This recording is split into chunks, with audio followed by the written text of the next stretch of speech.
Hi, everybody. Hi. Coming in. Hello, people. Everyone, are they coming in? Yay. Yay. Hi. Welcome, everybody. Welcome to A Drink with the Idler. Yes, unmute and say hello. Let's hear where you all are. Hello. Hello. Hey, we love Sue. Hello. Phil, hi. Hello, Idlers. Hello. Hi, John. Hi, Kate. Cheers, Idlers. Hey, everybody. Hello. Do turn your videos on if you haven't. Everybody, we want you all to be very much included. I think this might be something like the 25th, something like 25. Do you think we've done, Mark? Drinks with the Idler. Quite easily, yeah. And most of you, I think, have been to most of them. So that's wonderful to see you all. Newcomers, even more special. Thank you for coming to see Gaia Vince this week. Tom will be interviewing her, Gaia, and introducing her in a minute. Just to let you know what we're all about, The Idler is a magazine. It's been going for 27 years. And the Idler Academy has made 60 online courses now, but it's been going for much longer than that, running live events at festivals and in our own shop for a while. So we've been around trying to bring, we say, helping people to live well, have fun, and slow down. So that's what this hour is about. We want you to be having a good time, being fascinated, having fun, relaxing. So settle down, make sure you've got your drink. Cheers, everybody. Cheers. Over to Mark. Thank you, Victoria. Nice to see you. Do you want to get people to mute? Everybody mute. Sorry, thanks, Mark. Time to mute now. If you're all muted, Zoom also routine. say to all of you, yes, everybody mute. And I should also say to you all, we'll have a Q&A session at the end. Could you all send your messages in the chat to me, Victoria Hull, and I will choose as many of you as possible to ask your questions in the last 20-25 minutes. So that's all, I think, from me. Yeah, back to Mark Vernon for our weekly philosophy. Thanks, Victoria. Lovely to see everybody again. And I'm going to pick up a thread from Tom's email, which you'll all have read this afternoon. The standout factoid was that Florence Nightingale spent 13 years in bed. I had no idea about that. With, I hope, something that might resonate with what Gaia will talk with us about shortly as well. But it begins with the bed, because Tom asked in his email for contact from people who work from their bed. And regulars may have picked up that I work as a psychotherapist. And of course, psychotherapy is one practice that has completely celebrated the bed. And many therapists will tell you the first thing to do is to get onto, well, it's often a bed actually, it's normally called a couch, but get onto the bed. And it's very fascinating to ask why. I think it's because being on a bed takes you to a different state of mind. It's often actually why therapy is done in chairs now, because it is really a state of mind. And the point about getting on a bed is that you let your mind do whatever it might do. And it turns out that's very, very hard. It's often why the only time that really happens is in your dreams at night, when your waking ego consciousness slips away and your mind produces its thoughts and feelings and images in the way that it would do without the ego. It's also hard, not just because of the policing, but because of the trauma and so on that can show up. But that's precisely what therapy, of course, tries to get to, and so uses the bed to free the mind in order to see what's going on. And as Freud remarked, actually, free association, this ability to let your mind do what it wants to do, is not the beginning of therapy, it's actually the end. And when you can free associate, in a way, the therapy is done, the bed has done its work. But there's more to it than just that, because it also has this surprising effect that when you do let yourself do whatever your mind wants to do, you realize that what you say you are, this or that, is not actually what you are. you're not this or that. It's actually the awareness itself that turns out to be the steady, reliable, constant, ever-present thing. And so that's actually why therapy isn't just about becoming free in the sense of letting your mind do whatever it wants to do and being free of trauma or free of policing. It's really freeing because through the idleness of the bed, you discover that there's more to yourself than you ever quite realized, which is this I awareness itself. Now, the link with Gaia's book, I hope, is that I'm involved in a project based in Oxford with a quite well-known figure called Robin Dunbar, which is looking at human origins, what makes Homo sapiens Homo sapiens, and that's at least you know, a crucial part of Gaia's book as well. And there's many ways of doing this, in fact, but the project that I'm involved with, we're looking at a tradition that asks about the human love of ecstasy. The sociologist Emil Durkheim called it effervescence. And the broad idea is that human beings became Homo sapiens as opposed to Neanderthals or other Homo species because around, say, 200,000 years ago, a new degree of freedom in our minds opened up. We have many degrees of freedom in our minds because we can think not just about ourselves and others, but our relationship together, our collective society at all sorts of different levels. And every time you kind of add a level, you add a degree of freedom in the mind. And the idea is that that's what distinguishes us even from the Neanderthals, who seem to have a lot of the degrees of freedom that Homo sapiens have, but not quite so many. And the idea is that this didn't just give birth, as it were, to a new species, Homo sapiens, but also opened up a new niche in the world, as it's put in the world of evolutionary theory. And that niche particularly was the niche that you might associate with the word transcendence, the word that Gaia has used to title her book. And the idea is that Homo sapiens found that they could consciously engage with this world of transcendence, and they found it full of vitalities of all sorts, you know, spirits, gods, places came alive in a new way, all sorts of things happened to our deep ancestors. And one of the byproducts of that was social grouping, that it enabled people to join together in more extensive ways. And so the groups of Homo sapiens could grow and so on. That's the kind of utility of this, in this idea about human origins. They got to dance and sing and paint on rocks and perform rituals and so on, bury their dead in ever fancier ways. And this enabled social bonding. Now, the link back to beds is that I quite like this theory. Well, not just because I think it's the best, actually, but there's debate about that, obviously. But I like it particularly because it puts at the heart of what it is to be human, idleness. Because the whole point is to let your mind go, to enter these degrees of freedom and see what the world shows up, not just in yourself, but in around and about as well. So it's not about progress, it's not about achievement, it's not about doing at heart, although those things of course do happen and they're often very good things. It's just about being. In fact, it's just about being as if you were in bed. Tom.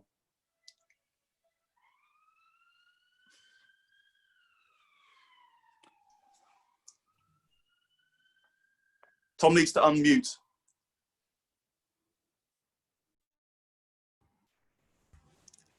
Sorry, I forgot to unmute myself. Victoria was delighted, but no one else could hear what I was saying. But yes, I think that's obviously true, Mark. That you know, the sort of hidden factor in human evolution is laziness, and you know, culture comes from laziness. Cathedrals come from laziness. Perhaps even the discovery of fire came from messing about. And we're going to talk about these things with Gaia Vince this evening. Gaia, hello. Hello, hello. Are you there? Now, I guess before we talk about your lovely book, Transcendence, which is about the effect of these sort of four factors that you talk about, fire and language and beauty and time on the sort of development of humans, and it's what kind of separates us from the animals. But I just want to say, like, last week we had David Goodhart, who's written a book about how we should all be good-hearted. Now, your name also seems sort of to relate quite closely to your subject, which is transcendence. Gaia is quite a sort of hippie-ish name, which I think it means something like Earth Mother or something like that. Is that right? Yes, although I prefer Earth Goddess. Yes, well, yeah. I'm so sorry, goddess, yeah, rather than mother. And Vince means something like the victorious, all-conquering hero. Yeah. I mean, let's go with that. Okay, let's go with that. Okay, so I mean, you're very well qualified. Did you have a sort of vaguely hippie-ish parent or two that gave you the name Gaia? Well, sort of. Actually, it was my father was studying ancient Greek when I was born, so that's that's the reason for the slightly off-kilter name, I think. Okay, so you come from you've obviously got brainy parents, right? Academic parents, maybe. Yes, I do. But doesn't Gaia have sort of new agey connotations as well? The word. Yeah, so it's been co-opted. So a lot of societies have a Mother Earth, like Pachamama in Latin America, and this is kind of a big global concept, and it got reclaimed quite a lot in the late 60s, 70s, I think in the 80s, and it went down a bit, and now I think it's back again. So yes. So we're well timed with the book about Transcendence. Why did you call it? So really, what you're trying to examine through the course of the book is, what makes a human, really? I mean, is that an oversimplification?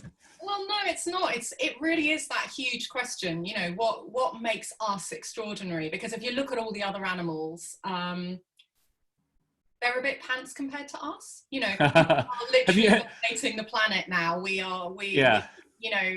They're not sitting in front of Zoom meetings. I'm not sure who the winner is in this scenario, but in terms of technology, we're a lot more complex than if you look at our closest living relations, our closest cousins, the chimpanzees. You know, they're still living in the jungle very much as they were, 5 million years ago. And then we, however, are living everywhere, and we're a huge success. So, if you believe, as I do, that we just, we evolved, there wasn't a sort of God that made us in his own image. What happened? Why did we get to go along this completely different trajectory? And that's really the what I wanted to explore. This huge question, why are we different? What is the reason? Isn't Mark right that in order to create culture or to have ideas, which could be sort of fire or something, we do need lots of leisure time. I mean, I love animals kind of explanation that it all comes down to laziness, because I feel supremely qualified to do pretty much anything at this point. Not only the victorious goddess, but also very, very lazy. So. It's a great combination. I know. Yeah. So, but is there something in that well, let's talk about your ideas about beauty, because in order to create, we need time and we need some sort of reflection. Yeah. So if I just take us back really to how we made ourselves, and that's what we did really, essentially we made ourselves. So our evolution, instead of just being biological evolution in response to environment, we had this kind of these three parts. We have the environmental evolution, the biological evolution, but also cultural evolution. That's really key. So all those three together. And we didn't do it just by individually being clever. We really rely on our group, on our to hold this cultural information. So in that sense, you're sort of you're not exactly a Darwinian. Well, I don't think this goes against Darwin. I mean, of course, we evolved, through our genes, but there were three parts so our culture also influenced our genes as well as our environment. So these three parts, the culture, environment, and biology, all interact and all feed back on each other. And so, in a way, if you mean, do I diverge a little bit from the Darwinian? What I mean is, you're looking at cooperation rather than competition. Again, put simply. Yes. Competition by cooperation. So the most cooperative societies are the winners. the more cooperative you are, the more likely you will succeed. So it's that competition there between different cooperative societies. So what that means is, once you have a society which is big enough to rely on, and we all rely on each other, you know, even for birth, you know, a woman can't give birth alone. You rely on your group even for that. Once you're able to rely on each other to the extent that everything becomes more efficient and you need less energy, you don't need to spend your whole day out foraging to get enough food for your belly. You can rely on other people to do that. Then you have more time.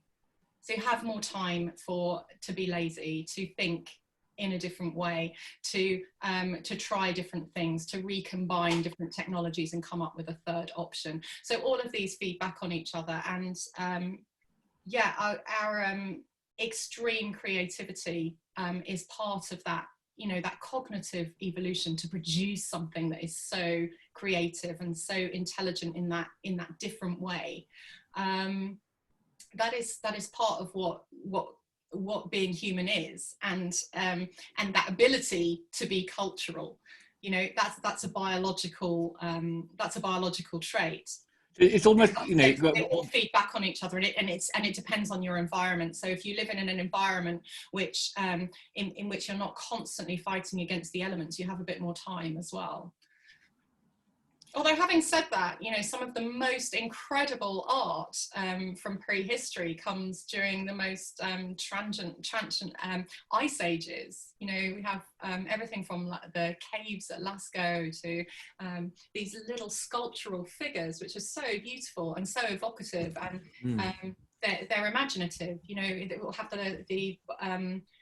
the head of a lion on the body of a person. That's something that doesn't exist naturally, or as far as I know, it didn't. Okay. When does that date from, those figures? I mean, 'cause they look a lot more sophisticated than those stick creatures that you got behind you.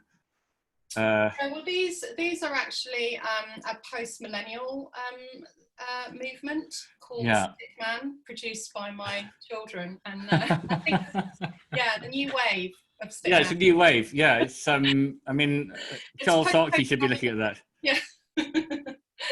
So who are these, like, little figures with lines for heads? So what sort of, you know, so they were found in Germany, and they were produced by a society that lived in an ice age, you know. And if you consider how difficult that is, I mean, if you consider how difficult it is when we have like a little bit of snow on the road, everything shuts down. You don't even, you know, you can't even get your car out. You can't, you know, the schools are closed, offices are closed, you know, trains stop running, leaves on the line, everything. Well, these people lived in that time with none of these extreme technologies, you know. But that they would have been brought up with that, and so they were sort of a bit less squeamish and, you know, stronger people in the first place. They weren't so mollycoddled, do you think? Yeah, exactly. Yeah, that's surely true. It's possible. Yeah, it's. I mean, yeah. We're our own worst enemy. but yeah. So they, despite having to go out and hunt whatever they were hunting, you know, everything from they had to fight cave lions. I mean, I don't know if you've ever fought a cave lion, you know, before you could go to sleep at night, but it's not easy. Sometimes in my dreams, yeah. They, you know, they were doing that. They were, you know, they were living at the same time as all sorts of huge, you know, natural beasts that they had to contend with. It wasn't like the occasional you know, mad gunman. This was, you know, a day-to-day occurrence. And yet during this time, they had they found the time and they found the space, and they were presumably supported by their group with food, with somebody was making their clothes, with firewood that had to be collected, you know, to keep warm at that time meant a lot of firewood had to be collected. And it would have been dark in the winter, you know. They didn't have electricity in those days, I believe. So really, they didn't have electricity? I don't think so. Unbelievable. Did they have? They probably had really slow Wi-Fi as well, I imagine. I mean, I don't know what the Wi-Fi speeds were, but I don't think they were as fast as now. No. So, you know, and in still fighting against all these things, this was important enough to them. So creating artworks was important enough to them. And the reason why is because because making something beautiful gives us meaning and allows us to bond over this sort of shared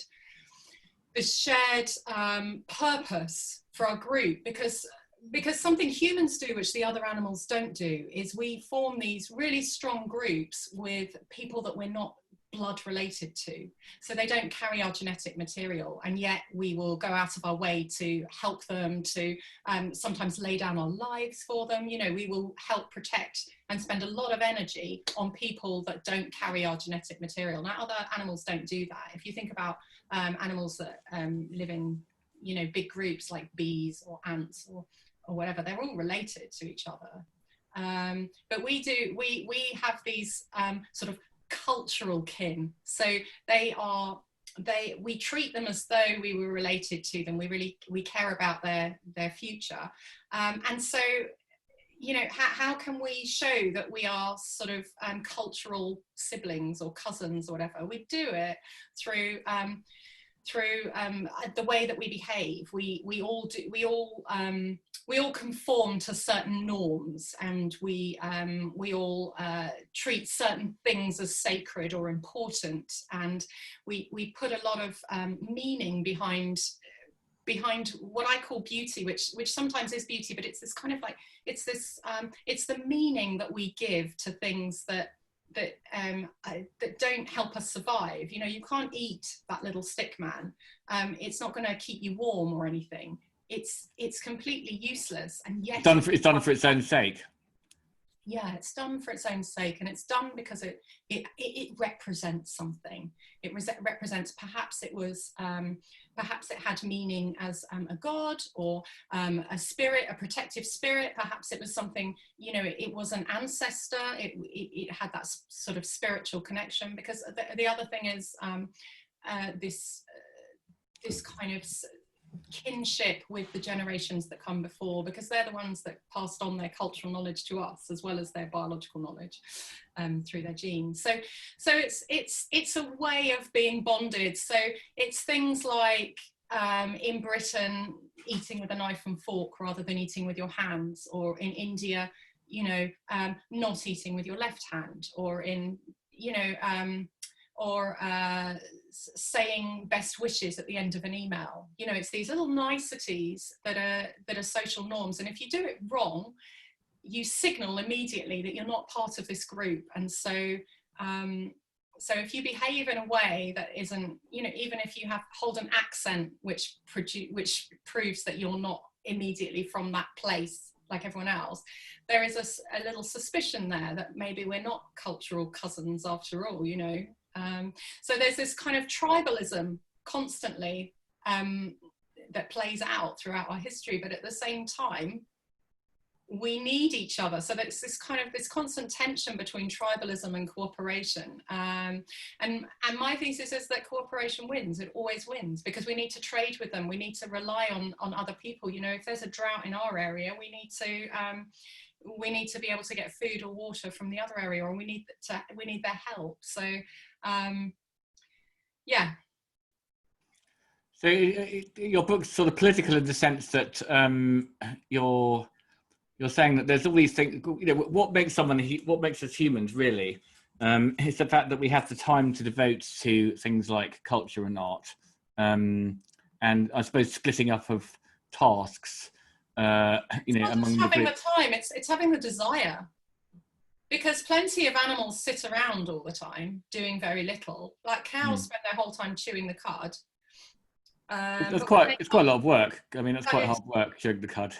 Yeah, that is quite a hard work. And ultimately it all comes down to energy, you know, because all your activities are limited by how much energy you can harness. And we've become the best at harnessing energy. Yeah, apart from the sloth.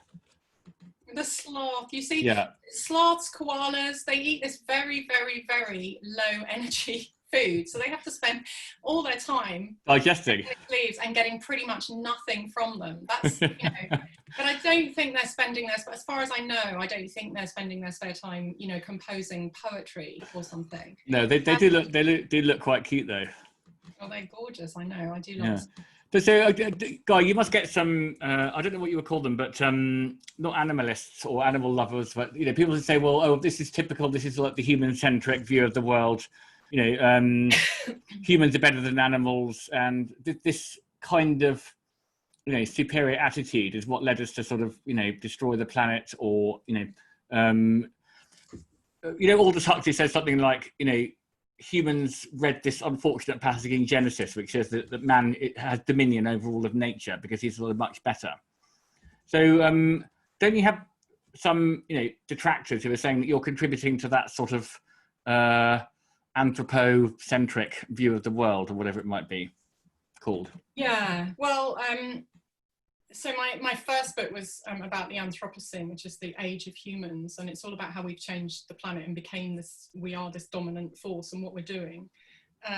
So that kind of started off this idea that that what I'm saying is that we're you know, much better because we dominate the planet. And I don't think, I mean, I am human, so I'm slightly biased. I think we are better. You can't ask the sloth what their view on the matter. No, but you know, we are. There's no doubt that we now dominate the planet, and that, you know, every part of this planet is now affected by our human influence, you know, whether it's the temperature of the atmosphere, or where rivers flow, or sediments, or whether an animal goes extinct or not. And we're even creating our own animals through breeding or through genetic engineering. You know, we are dominant over the planet, and I think with that comes a huge responsibility, and not just because I like sloths and I'd be really distraught if they went extinct, but also because the human system, which we are all a part of and which we've created, this system of human activity of our different societies and how we're interconnected, and how what I do affects somebody, you know, in another country in various ways, is also deeply interconnected with the planetary system now. So what we do also affects that. So that gives us, and vice versa. So, you know, we have created this lovely human safe world of, you know, flat pavements that we don't trip up over tree roots, and, you know, nice warm caves that are concrete and glass, and all of that. We've created this artificial world, but it's entirely subsisted by the planet and its resources. You know, the concrete comes from materials that have been ground out of mountains. You know, the water comes from the rain. I mean, these seem very obvious, but when you live in a city far away from where these things are mined, or the raw materials come from, it's perhaps easy to think that we are separate. And I think the last few centuries, there has been a lot of that thought that the human world is separate and perhaps better. You know, this hubris that we have is perhaps better than the natural world. But I mean, that's just complete folly in every way, because we're so interconnected that we can't survive. And you know, every now and again, some genius comes up with the idea, we just mine Mars. Well, like, yeah. But don't you think that if humans had been, you know, less busy, active, arguably intelligent in certain areas of the world, that we would have, you know, less pollution, less planetary destruction, and so on? And you know, when the lockdown was first imposed in China, some newspaper produced these sort of maps that show that the pollution had sort of disappeared under lockdown. And some of the, you know, George Monbiot's of this world were sort of quite happy about it all. You know, the sort of collapse of capitalism, i.e. the collapse of human ingenuity. The pandemic's been really revealing, because it has been a little cosm of what has happened throughout our history. You know, we get a virus from the natural world, which then travels through our artificial cities world, because we went and got the animal out of its jungle and put it in a market, and it spread around the whole planet, and then it affected our economic system, it affected jobs, it affects health, it affects it just trade, it affects whether or not I can go and do a talk at Hay Festival, for example. You know, everything, it affects everything, this one virus, and that all spreads around. But then and the effect of that was to shut down people's activities. But actually, what did shut down people's activities? You know, it wasn't that a military government came in and said with a gun, you've got to stay in your home or I'm going to shoot you. No, we voluntarily realised that this was the way to shut down, and we agreed to stay in our homes, and the virus went down. Also, what went down is all our other activities. So our economic activities were halted, and that is directly related to, unfortunately, to pollution activities. And what we need to do is decouple those, and that decoupling is already begun. I don't think the pandemic is a great example of, oh, isn't this great, let's do this again. I think rather the reverse, that it was kind of shocking to me that despite this absolute terrible suffering that went on around the world, where the poorest people got horribly affected, either their health or in terms of extreme poverty, despite all of that, carbon dioxide levels went down by, what, 7%, I think. You know, they need to go down 8% year on year if we're going to meet our carbon commitments. So our 2015 Paris Agreement commitments. So rather what that shows is that this is not a great way. You know, shutting down all our economic activities is not a great way of meeting our Paris commitments. We have to think of a different way, and people are, but it's got to be a systemic change in the way we live, because extreme poverty is not the answer.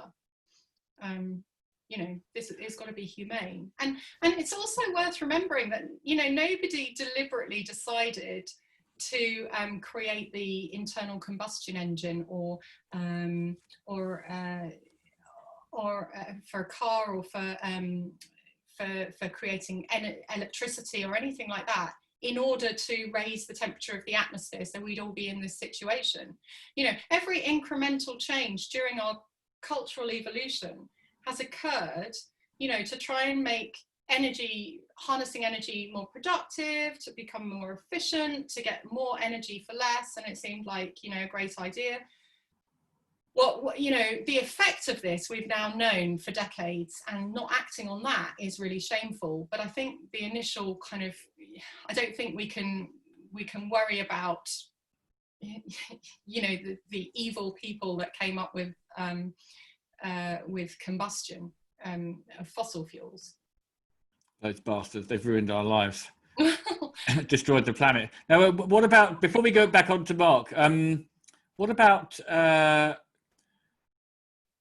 you know, do you believe in technological solutions for sort of absolutely everything? Or in some respects, we need to go backwards? Because we were talking about, okay, there's been a little less pollution, you know, as a result of lockdown and so on. Moving forward means, you know, people coming out of poverty in China, moving to the city, buying a car, living in a city. You know, okay, well, we can't go and say, oh, go back to your sort of subsistence farming, because that was that produced much less pollution, as well as being sort of more charming. I think for tourism purposes, that's okay, is it? You want to no.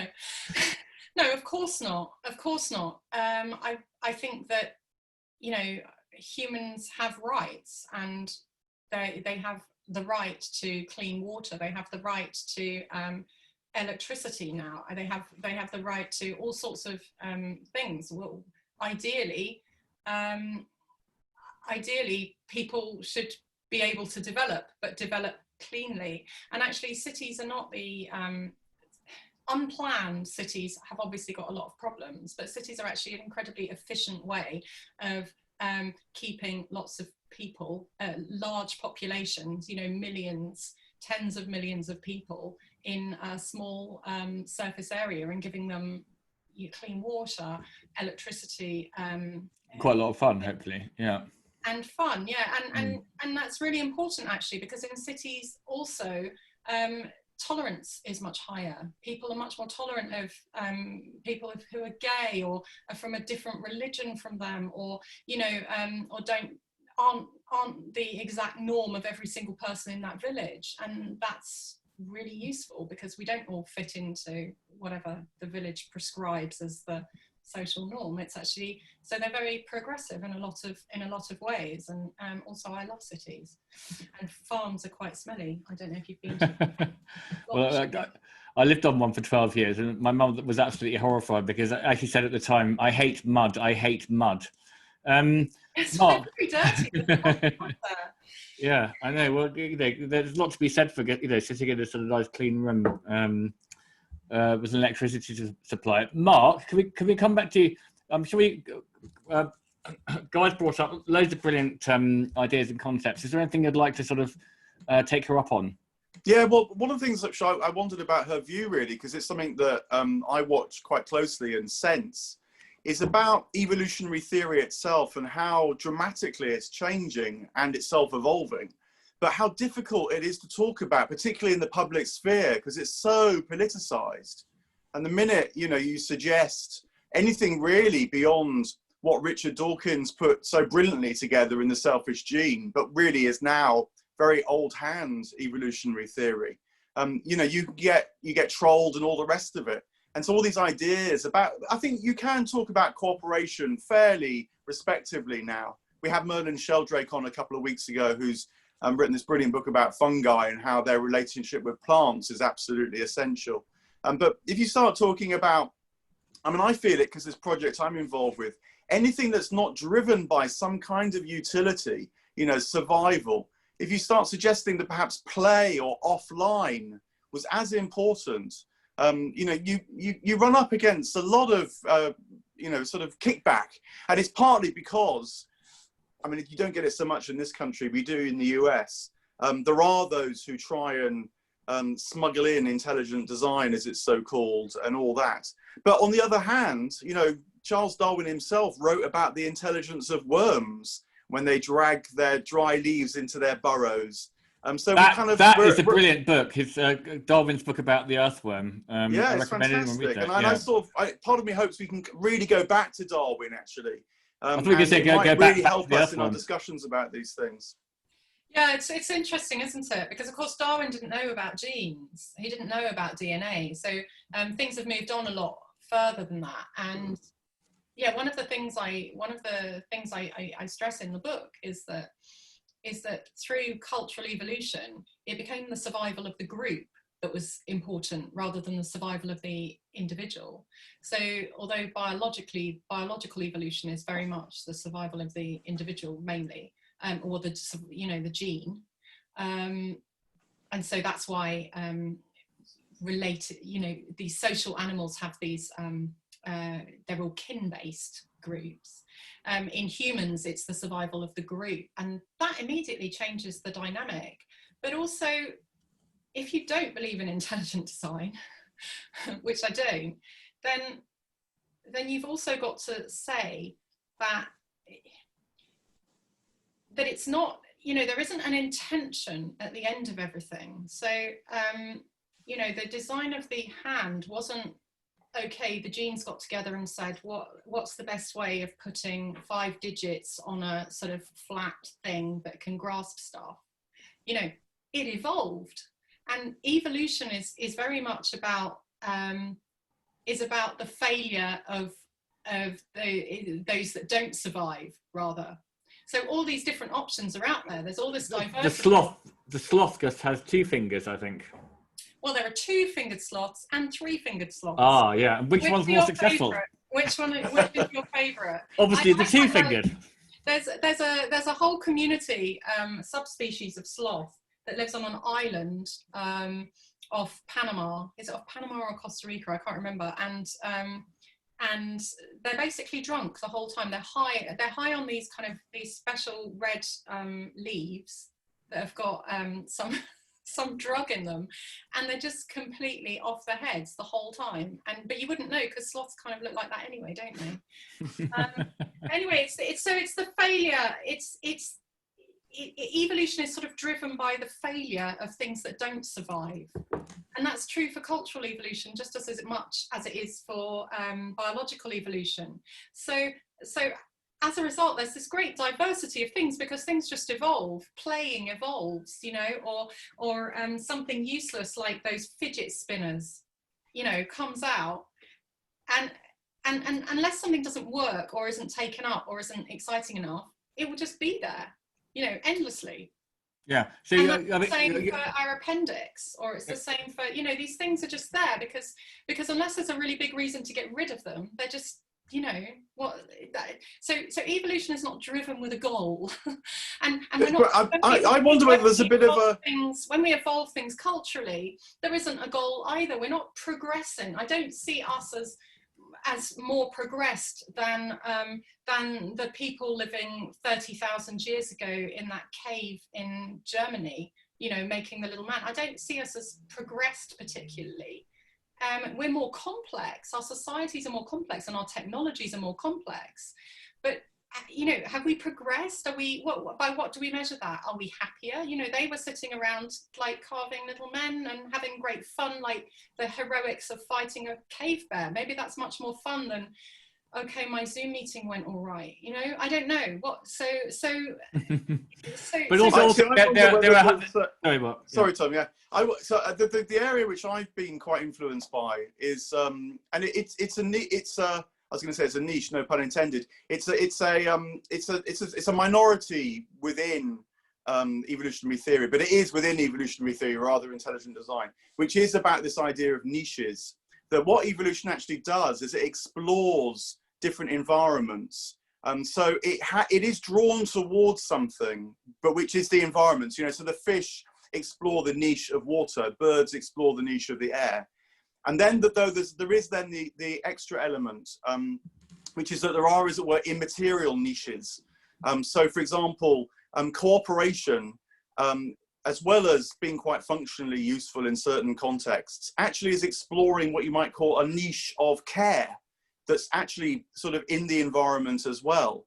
And it turns out that quite a lot of animals and even plants, in fact, explore the niche of mutual care as well. So there is a sort of, it's not design, but it's sort of a lure or a tendency towards which evolution progresses, for all that it's a mess as well, and there's lots of waste. Yeah, so another way of looking at that is that the environment, whether it's the physical, natural environment or the social environment, imposes a pressure on those organisms which they respond to through evolution, and the more successful versions will survive. The failures disappear. So you have a range. So and in that way, niches get filled because what you have is this huge diversity. And what normally happens as different environments come up and as animals dissipate around the world is that you get speciation. Biological speciation. So you get a subspecies here, like the sloths that get drunk on those leaves. Other sloths, they're poisonous, they wouldn't eat those leaves, they would die. Then you get the three-toed sloths are more evolved for this niche, and whatever. You get this big variety across the planet. But what humans do, which is really extraordinary, is we also change our culture and we change our environment to suit our biology. So as a result, humans are, across the globe, we might look slightly different, but we're actually incredibly similar. We're more similar across different continents than chimpanzees are. There's more genetic diversity between two chimpanzees either side of the Congo River than there are humans on different continents. So biologically, we're pretty much exactly the same. And there are reasons for that in our history. There were bottlenecks, genetic bottlenecks. But we have culturally speciated. So we have various niches all around the world which have been filled culturally, and that goes for language. You know, you get tonal languages in certain environments. You get languages. So so languages that have been, which is a culture, language is a culture, you know, it's been invented, but it has these, again, these environmental pressures and biological pressures. So you have languages in the tropics where it's warm and wet and woody. They have very few consonants because they're not transmitted very easily. They're much harder to understand. So therefore that is languages of the consonants, that would be a cultural failure, and so they're eliminated, those traits. Whereas English, which has lots and lots of consonants, didn't evolve in that environment, and so we can use consonants. But we see that everywhere, how different environments impose different conditions. But so you get these niches, but you also, because humans are so complex and so diverse, you don't even need the environmental niches. You just need that sociological niche. So you have, you know, you have the Amish, or you have the you know, incredibly laid back hippies of California or something. You know, you have all these different communities that are sort of they've made their own niche, which hasn't been geographically or environmentally imposed. They all have beds, more or less, I think. Beds, yeah. Before we go to questions, what about this really, really very important evolutionary development, which was the invention of beer and wine? You know, it's sort of fermenting. We know that that doubly fermented spirits like whiskey and gin were actually only invented in the 16th century, I think. Or at least only became popular. I didn't know that. Yeah, they're very, very recent. So before that, I'm very grateful to have lived in the era that they've been invented. That gin and whiskey were invented. Yeah. Don't you think gin's actually sort of had quite a bad effect on people, certainly in the 18th century? I mean, it's a bit like the sort of crack of its day, wasn't it?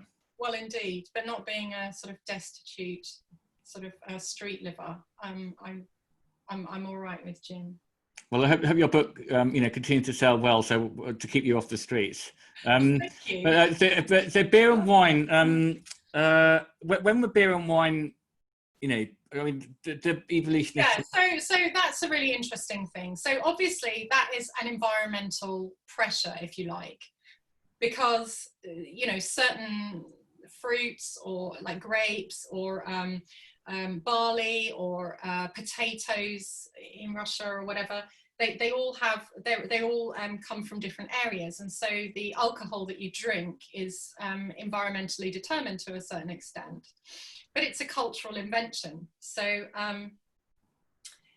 it looks like the earliest drinkers were probably in East Asia, in China, and that's so what I was talking about earlier, in that humans made themselves through the process of environment, biology, and culture, and how they all fed back on each other. So the invention of and the culture of producing alcoholic beverages in China led to a genetic change in that population. So as a result, Chinese people are sort of protected a lot against a lot of the alcoholic conditions that we have here. So they have they very rapidly react to alcohol. They get a red face, and their enzymes digest it in a different way to people whose ancestors developed it a lot later.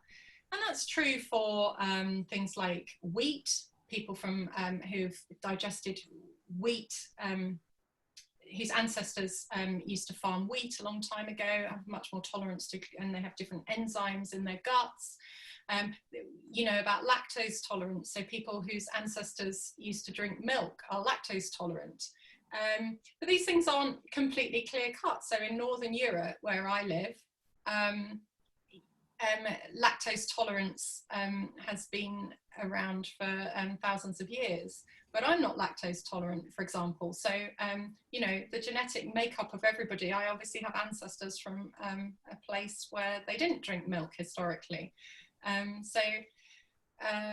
You know, we see these things thrown up every now and again, these biological changes. People whose ancestors lived in Tibet have got a much greater tolerance to altitude, for example. Their fetuses don't die, they don't have miscarriages because they are able to get enough oxygen to their fetuses. Whereas if you, well, I would say you or I, but you won't be pregnant. I don't know. I mean, I'm not judging. So I would really struggle to like get pregnant and give birth safely in above 4,000 meters because my biology isn't capable of it. What are you drinking this evening, Gaia? I'm drinking a Malbec. It's not the finest, but it's also not the cheapest from the boutique vintners of my corner shop across the road. Oh, excellent. Well, cheers. Thanks so much. Vic, would you like to take some questions from our audience? Yes, we've got them lining up. Thanks so much, guys. Absolutely fascinating. We've got quite a few questions. Pleasure. It's a massive pleasure. Really interesting. I love a bit of philosophy as well. Oh yeah, we love Mark's a bit of brilliant. philosophy. So we've got a question from Stanley, following on from what you and Mark were talking about, actually. Stanley, could you unmute? Yes, am I unmuted? Yep, I can hear you. Okay. Yeah, I guess I'm maybe simplifying, and I certainly do get my concepts in bed, so I agree with Tom. That's a great place. But simplifying, I think our species has that ability to conceptualize, in other words, to think about things which are not immediately present, to contemplate things which are ineffable in some cases. But you add to that the ability to communicate the concepts at some distance. And I suppose early on it might have been simply we're wandering around in the jungle, we found out where the water was, so we made a symbol for water and made an arrow. The next guy along says, oh, well, that's where the water is. So we had a concept that we communicated in time. And I think as our world has gone on, that's the thing we seem to be perfecting, is this communication of concepts, certainly with Zoom and with emails and messages. And instantly, I'm in Bisbee, Arizona, you're in London, England, so communicating those things instantly. And you'll see books on the shelf. That was a communication of someone maybe many years ago. Idling. These concepts, sharing the concept of idling. What do you say to that, Guy? Well, this is absolutely key. So any sort of evolution, whether it's genetic or whether it's cultural, relies on information being passed from one person to another. So with DNA, it's passed down the generations, and it's got to be as faithful as possible, that information. Otherwise it just wouldn't work. You wouldn't get it passed down, and then every now and again you get that mutation which produces that diversity. It's exactly the same with cultural evolution. That cultural information has to be passed down faithfully and among the group, because this is survival of the group, remember, so it's got to be communicated among the group. And language was that amazing technology that we developed. And that, again, is a marriage of biology and culture, because we are biologically, cognitively, and anatomically primed for language. Even though we are born not being able to speak a word, not understanding a word, we are born with the ability to learn really quickly. And Gaia, carry on with that thought, because Alan Howe's question is linked to that. Alan, will you pick that thought up? Yeah, thank you, and fascinating, Guy. Yes, it does link to that. I'm interested in two aspects of language development. One is what we might call storytelling, and you were just touching on that, passing on. The other is a concept that a colleague of mine at Cambridge, Neil Mercer, talks about, which is interthinking. And the development of language, not as a solo activity, but as something which develops because you are able to jointly solve problems, reach solutions collectively. I was just interested in your comments on about how that correlates to and coincides with the development of culture. Yeah, exactly. Well, it's a massive part of it, isn't it? So every time you listen to a story, and a story is basically the packaging of information, and it's told in. So our brains are primed for narrative. That's how we understand the world. We understand it through stories, and we're incredibly receptive to that. And of course, that must have been a cognitive, anatomical, and cultural feedback mechanism. The better we got at telling stories, the better our brains got at understanding, and more we want, and the more we wanted that. And every time we hear a story, and stories were originally oral, of course, because language is a really recent, writing is a really recent invention.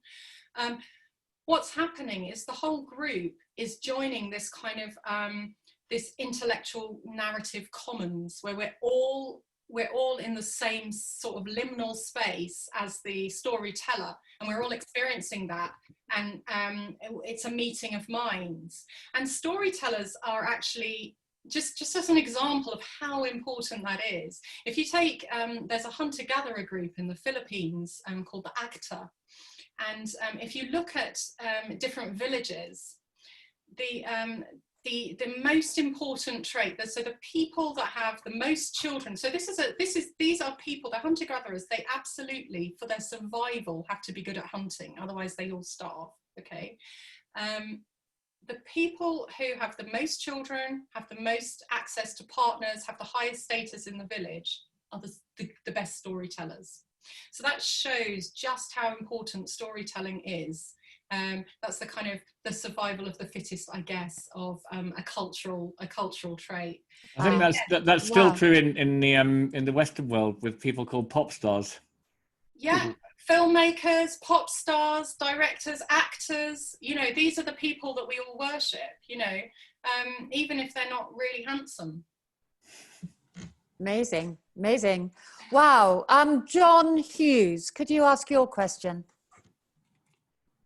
Yes, thanks very much, Victoria, Tom, Mark, and congratulations on the book, Gaia. My question is about one particular word, and that's the use of the word we for we humans. Like, I can see existentially and biologically, we're all on the planet, we're all sharing the DNA, but behaviorally and culturally, we seem to spend a lot of time dominating each other, culture wars. We had several near nuclear mishaps last century. Just wondering about that narrative of is there a we in the way we're behaving at the moment? Yeah, well, we've never been so interconnected. You know, we started off as these small groups, these clans, and we've got bigger and bigger and bigger and more interconnected. We're now super interconnected, and culture progresses and evolves because when the groups are the biggest and the most interconnected, that's when cultural complexity increases, because there's so much there's a more diversity and more different options being held by the society and more opportunities for mixing. So the collaboration has never been better on our planet. Also, of course, there is this constant tension between that I was talking about earlier, between tribalism and cooperation. So we want our group, whatever we define our group as, and that's becoming kind of harder to define as we're so interconnected, but that might be along political lines, along cultural lines, along whatever. We decide what our group is, and we compete with the closeness and the cooperation of our group against another group. And that, you know, it nearly became our downfall during the Cold War. It could easily be in the future. There's a little boy waving, so I'm just going to wave to him. But it's, you know, there is this constant tension, and the way that we resolve that really is going to define how this continues, because we've never been, no species has been this interconnected and this populous before, and with this dominance over the planet. It's really uncharted territory. I don't know where we're going. I mean, I describe in our book that we're actually evolving into what I call a superorganism, where we're completely networked now, but unequally. There's massive inequality. So if you're on the edge of that network, you're massively exposed and to anything, and you don't have much control. Whereas if you're in a nodal position near the middle, you have you have much more ability to control which way the network goes, but it can flip around in any direction and quite quickly. And you know, we all have agency, but some of us have very, very little agency, and some of us have much greater agency. So I don't know where it's going. I mean, I'm hopeful and optimistic, obviously, that we will solve our many crises with this, in this sort of superorganism, but we will only do this in a way that doesn't involve massive conflict and death if we do something about this enormous inequality that we're facing at the moment. Thank you.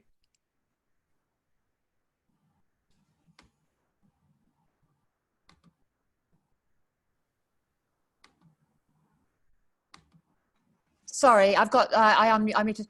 Ed, we're just about to go over time, but Ed, could you ask your question, which is quite different? Yeah, mine is a pretty quick one. You referenced the Lascaux cave paintings, which I've obviously seen images of, but I don't think I've ever seen images of the sculptures you're talking about. Do you know a good website where there are images of those? So the Lion Man I was talking about is held, I think it's at Ulm. It's in my book anyway, but it's I think it's at Ulm in Germany, or Stad. We can. I tell you what, Gaia. Sorry. Let's Guy, would you have a little dig around for that, and then I can share the link tomorrow with everybody. I think it's at Ulm, which is ULM. Okay. Brilliant. Which is in it was found in Germany, and it's held in the museum very near where it was found, actually. All right. Thank you. I actually saw it at the British Museum when it was touring. So.